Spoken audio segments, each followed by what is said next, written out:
Afinal de contas, de onde é que saiu esse negócio de recorte de feltro a laser? Você tem alguma noção? Se você assistiu o vídeo anterior a esse, onde eu conto um pouco da minha trajetória nesses 17 anos de artesanato, você deve ter uma noção. Mas caso você esteja chegando aqui agora e ainda não me conhece, eu sou a Fátima, artesã responsável aqui pela Timarte, onde atualmente eu faço moldes e apostilas para feltro. Mas antes da Timarte eu tinha uma outra marca, que era a Kawaii Feltros. No vídeo anterior eu falei um pouquinho mais sobre como essa marca surgiu e como que veio esse nome Kawaii Feltros. Vou deixar o link desse vídeo aqui embaixo na descrição, caso você ainda não tenha assistido. Dando um resuminho bem rapidinho, essa marca Kawaii Feltros, ela surgiu quando eu trabalhava com biscuit e fazia peças para feiras e eventos no ramo de anime. Isso lá em meados de 2006, 2007, e eu comecei a trabalhar com feltro lá para o ano de 2008. E nisso eu fazia muitos chaveiros, porque eu praticamente não tinha concorrente nessa área, então eu tinha uma produção muito elevada.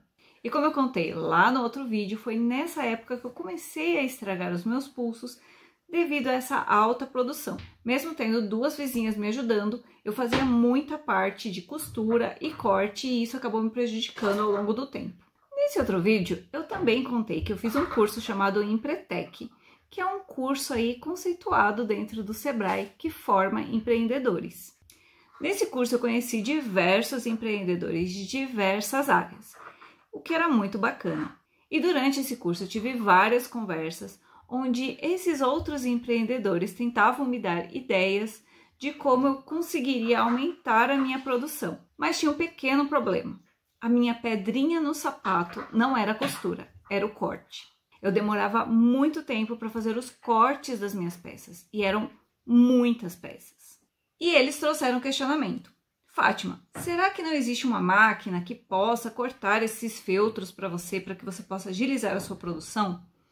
E eu confesso que eu nunca tinha parado para pensar nisso. Lembrando que nessa época, era mais ou menos meados de 2012, 2013, não tinham tantas aulas de feltro, não tinham moldes, apostilas, as pessoas não falavam como elas faziam as coisas e você tinha que aprender por si mesmo. E o que a gente via muito nessa época sobre corte de feltro sem ser com a tesoura, tinham basicamente três opções. Como o feltro ele é feito de fibras de garrafa PET, ele derrete. Então ele pode ser cortado tanto com a tesoura, quanto com uma lâmina, quanto com algo quente que fizesse ele derreter. Então algumas artesãs já nessa época usavam o ferro de solda para fazer o corte do feltro. Mas você precisaria ter um molde que fosse resistente ao calor e isso não era tão fácil de se encontrar. Outra opção de cortar o feltro quente era utilizando aquelas formas de biscoito de alumínio.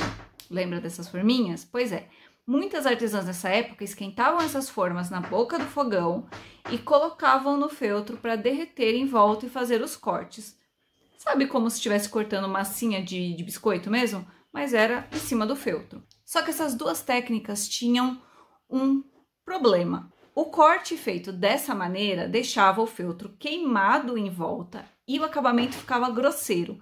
E isso era uma coisa que eu não queria para as minhas peças. A terceira forma que as artesãs estavam utilizando para cortar o feltro de maneira mais rápida nessa época era uma maquininha chamada Sizzix. Ela era importada e ela era uma espécie de mimeógrafo. Revelei a sua idade, né? Basicamente era a lâmina. Você colocava o feltro, tinha uma plaquinha de acrílico, se eu não me engano, por cima, e você passava por um rolinho e sob pressão, essa lâmina acabava cortando o feltro. O problema é que só tinham algumas faquinhas, na época eram basicamente flores. Então, se você quisesse fazer alguma coisa diferente, você tinha que mandar fazer a lâmina, que não era uma coisa assim muito fácil de se encontrar, e a área de corte dessa máquina era muito pequenininha, então ela também não servia para mim.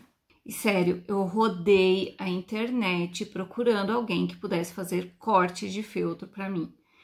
E sério, se você existia nessa época, eu não te encontrei, então você não divulgou direito. Porque eu realmente precisava de alguém para fazer os cortes para mim e eu não achei ninguém. Zero. E eu saí assim do Empretec com a cabeça fervendo de ideias. Esse curso foi um divisor de águas na minha vida e ouso dizer que foi um divisor de águas no artesanato em feltro. Saí desse curso com tantas ideias na cabeça, mas duas foram as maiores, assim, que ficavam latejando na minha mente. Uma delas foi dar cursos presenciais, porque eu ainda não tinha dado nenhum tipo de curso. Eu não tinha espaço para fazer o curso na época, então eu comecei a ir atrás de lugares para alugar para fazer esses cursos. Consegui um lugar que eu achei assim bacana, próximo do metrô, e eu dei o meu primeiro curso de artesanato em feltro, que foi muito interessante porque eu não consegui terminar a peça com as minhas alunas no tempo que eu tinha alugado o espaço. E isso me trouxe um pouco de decepção comigo mesma por não ter conseguido, né, finalizar a peça com elas, mas me trouxe muita experiência e aprendizado do que eu deveria ou não fazer dentro de um curso presencial. Outra ideia que surgiu aí depois do Empretec foi divulgar a minha marca na maior feira de artesanato da América Latina, que é a Mega Artesanal. Detalhe, eu nunca tinha ido na Mega Artesanal, eu não sabia como funcionava, e eu peguei o pouco dinheiro que eu tinha e eu meti as caras e fui na feira. Nessa feira eu levei alguns recortes de feltro, mais feitos na tesoura, com a ajuda de uma vizinha minha, e eu peguei um stand que não estava assim numa boa localização, porque já estava próximo dos dias da Mega, então não tinha assim muitas vagas, né? Mas esse stand que eu peguei ficava no corredor do Elo 7, e eu pensei, Elo 7 é uma marca conhecida, né? Então vai ser top. Fiz uma sininho de feltro, grandona, para chamar a atenção, consegui, mas esse nosso corredor, ele ficava muito vazio e eu não entendi por que no começo. Depois que acabou a feira, eu entendi o porquê desse corredor estar vazio. Nesse mesmo ano, o Elo 7 aumentou a taxa de comissão deles na plataforma e estava rolando um boicote à marca e as pessoas não estavam passando pelo stand do Elo 7. Eu só fiquei sabendo disso depois. Aí eu entendi porque o meu corredor estava tão vazio. Mas eu acredito que tudo na vida tem um motivo, né? Então, como esse stand ficou às moscas, e eu tinha chamado amigas para me ajudar, uma delas era a Verusa, que vocês conheceram lá na Cauê Feltros. Ela tinha acabado de sair de um emprego e a gente tinha tempo para visitar a feira. Outra coisa que eles falavam muito no Empretec era sobre a possibilidade de você ter um sócio que tivesse qualidades complementares às suas. E a Verusa, ela sempre teve uma veia artística muito forte. Ela tirava fotos muito boas, que era uma coisa assim que eu não conseguia fazer, e ela trabalhou muito tempo com atendimento ao cliente. Então, acendeu assim uma luzinha na minha cabeça. Então, como essa feira estava às moscas, eu saía com a Verusa pela feira, conversava sobre o Empretec, o que eu tinha visto no curso e a minha preocupação em conseguir cortes de feltro para agilizar no meu processo. E a gente rodou aquela feira inteira, a gente entrou em todos os estandes procurando alguém que estivesse fazendo recorte de feltro. E a gente só achou uma senhora que vendia recortes de flores feitas naquela máquina que eu falei que era Sizzix. Só que só tinha flor. E o acabamento do corte ainda não era o que eu precisava, sabe? Se nessa época você vendia recorte de feltro e você estava na Mega, onde estava você? Porque é sério, eu não te achei. Não tinha ninguém, juro. E aí que rodando pela Mega, a gente se deparou com os estantes daquelas máquinas industriais de corte a laser que eles estavam fazendo corte de madeira. E eu e a Verusa começamos a ver aqueles cortes e pensar, nossa, isso aqui ia ser perfeito para o feltro, mas será que isso aqui corta o feltro? A gente chamou o vendedor, perguntamos e ele disse que cortava. Corremos no estande, pegamos ali um pedaço de feltro e voltamos nesse estande, pedimos para o vendedor fazer um teste. E ele fez, ele cortou uma florzinha no feltro, que é essa flor aqui. Foi o nosso primeiro recorte de feltro a laser, foi esse. E minha cabeça explodiu. Eu tinha achado a máquina perfeita para cortar o feltro, só que ela era muito cara. Eu não tinha condições de comprar aquela máquina. E aí a Verusa falou que ela poderia me ajudar a comprar a máquina. E aí, conversa vai, conversa vem, e eis que na praça de alimentação da Mega Artesanal, eu e a Verusa nos tornamos sócias na Cauê Feltros. A máquina de corte a laser que a gente comprou foi essa daqui, com a ajuda do Diego, que fez uma bela de uma pechincha nessa máquina. E como eu ainda queria fazer os cursos presenciais, eu e a Verusa decidimos alugar uma casa perto do metrô Carrão, onde a gente conseguiria tanto fazer a nossa produção de recortes, quanto fazer os cursos presenciais. A casa que a gente alugou ficava numa vila operária e todas as casinhas eram cor-de-rosas. Era o chuchuzinho. Alguém aqui que está assistindo o vídeo foi dessa época? Era um sobradinho. Eu e a Verusa dormíamos na parte de cima, que tinha 2 quartos. E na parte de baixo a gente montou o ateliê, que na verdade era a sala da casa. A gente montou a sala de cursos, onde a gente recebia as nossas alunas e também fazia a venda dos recortes. E na parte de trás da casa, numa edícula pequenininha, era onde a gente tinha a nossa máquina e o estoque de feltro para a gente fazer os recortes. Aí a gente começou a vender os recortes no Elo 7 e a gente também começou a participar de feiras de artesanato. As primeiras foram no interior de São Paulo, que além da Verusa, o Diego, a gente também levava a nossa querida Rose, que foi nossa aluna e era assim um anjo na nossa vida, que ela ia com a gente para os eventos, topava tudo. Obrigada, Rose. Passamos muito perrengue? Passamos muito perrengue. A gente chegou aí para um evento que a gente teve que entochar recortes entre a Verusa e a Rose para a gente conseguir levar tudo para casa. Histórias para contar. Mas fica para um vídeo que eu for falar de eventos. E eis que a gente fez a nossa primeira mega artesanal no estande pequenininho, porque mega artesanal é caro, e foi muito legal. Por quê? Nesses eventos menores, a gente começou a perceber o que vendia e o que não vendia. O que a gente tinha que levar para uma feira de grande porte ou não. Tomamos uns prejuízos? Tomamos uns prejuízos, mas a gente aprendeu muita coisa e a gente trouxe essa experiência para nossa primeira mega. E foi muito legal, o estande ficava lotado. A Renata, que era nossa aluna, virou nossa amiga, foi com a gente para feiras e eventos também. Obrigada, Renata. E assim a gente foi fazendo o nome da Kawaii Feltros com os recortes de feltro a laser. Inclusive, nessa mega artesanal, a gente tinha que passar uma faixa na frente do stand para que as pessoas não entrassem no stand, porque não cabia mais ninguém dentro daquele stand. Sério, a gente era o único stand vendendo recorte de feltro a laser. O primeiro e o único da mega artesanal naquele ano. Conforme a gente foi ficando conhecida, outras empresas começaram a comprar máquinas de corte a laser e começaram a levar recortes também. Mas a Kawaii Feltros, ela ficou assim na mega artesanal por muito tempo lotado. Além das megas artesanais, a gente também fez a Pet Art em São Paulo, sempre com a ajuda do Diego. Obrigada, Diego. Diego carregava a gente para cima e para baixo, ajudava a montar stand, me aturava. Obrigada, Maria. Porém, contudo, entretanto, todavia, chegamos num ponto onde eu comecei a ter muitas dores. Inclusive, foi durante uma aula que eu estava dando lá no ateliê e que eu precisei ir para o hospital. Eu precisei passar um tempo com o braço engessado, né? Por conta das dores, descobri que eu tinha síndrome do túnel do carpo e tendinite nos 2 pulsos.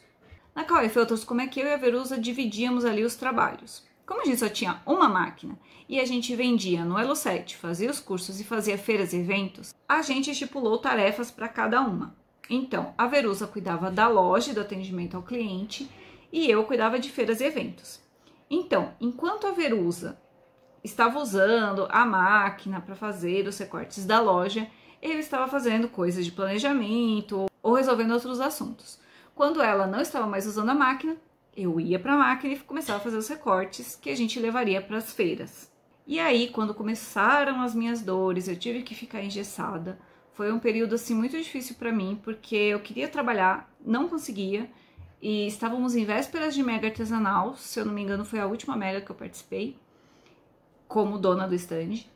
E praticamente todo o trabalho caiu nas costas da Verusa e eu ficava muito mal com isso, porque eu queria ajudar, eu queria fazer as coisas e eu simplesmente não conseguia. Mas conseguimos fazer a mega, foi uma ótima mega, diga-se de passagem. E nessa fase, Diego já estava morando com a gente no ateliê, porque os pais dele foram para Poços de Caldas, e ele acabou ficando ali com a gente no ateliê mesmo. Ele conseguiu um emprego home office e disse que queria ir embora de São Paulo. E eu estava no impasse de quero trabalhar e não consigo, Diego vai embora para o interior, vou ficar aqui fazendo o quê? E sobrecarregando a Verusa, sendo que eu tô aqui sem fazer nada porque eu tava morrendo de dor. E os médicos tinham falado pra mim que eu nunca mais ia conseguir costurar na vida, tá? Esse era o meu diagnóstico. Isso acho que em 2014, por aí, 2014, 2015, nessa faixa. E aí eu resolvi fazer o quê? Resolvi abrir mão de tudo que eu tinha conquistado, né, na Kauai, porque eu não conseguia mais fazer as coisas. E eu também não queria ficar longe do Diego, também queria ir embora de São Paulo, porque eu não gostava muito de São Paulo, toda aquela muvuca. E eu vendi a minha parte na sociedade da Kauai Feltros para Verusa e fui embora com o Diego para Carrancas, no sul de Minas. E essa fase que eu fiquei fora de São Paulo, ela foi muito complexa para mim. Eu tive, assim, uma crise existencial muito grande, porque eu não conseguia costurar, eu não conseguia fazer muitas coisas por conta das dores no meu pulso. Mas foi um período muito importante e foi por causa dele que a Timart, que vocês conhecem hoje, surgiu, né? Então, eu acredito que tudo na vida tem um propósito para acontecer, inclusive as coisas ruins, como foi o caso de ter aí síndrome do túnel do carpo e tendinite crônica, aguda ou qualquer coisa do tipo. Mas essa parte da história da Timart eu conto em outro vídeo, porque senão esse daqui vai ficar imenso. Enfim, foi assim que o recorte de feltro a laser entrou para o nosso mundinho do artesanato. Hoje em dia, muitas artesãs já trabalham com recorte de feltro a laser. Vocês conseguem encontrar os recortes em várias lojas online, físicas. E eu sou muito feliz de ter proporcionado isso para vocês, porque era uma coisa que eu precisava e que ninguém tinha na minha época, que eu penei muito para conseguir, muito mesmo. É muito legal saber que eu fiz parte dessa história do recorte de feltro a laser junto com a Verusa. E depois de 10 anos, eu finalmente consegui ter uma máquina de corte a laser de novo. 10 anos. Eu já falei sobre a máquina de corte a laser que eu tenho atualmente aqui no ateliê. Caso você ainda não tenha visto, vai ter uma playlist aqui embaixo desse vídeo, onde eu estou mostrando mais sobre essa máquina. E também tem mais informações sobre como você faz para adquirir a sua máquina de corte a laser com desconto até novembro. E, inclusive, no próximo vídeo eu vou mostrar as diferenças que eu tenho percebido dessa nova máquina que eu tenho hoje com aquela que a gente usava na Kauai, no início dos recortes de feltro a laser. Então, se você não quer perder esse vídeo, se inscreve no canal e ativa as notificações para saber quando esse vídeo vai ao ar. E agora, eu quero saber de você. Você acompanhou alguma dessas fases que eu te contei? Você conheceu a Kauai na fase que eu fazia os chaveiros, na fase dos recortes, na fase dos cursos presenciais? Ou você me conheceu agora aqui pela Timart e nunca tinha ouvido falar em Kauai Feltros? Coloca aqui embaixo nos comentários que eu quero saber e a gente se encontra no próximo vídeo.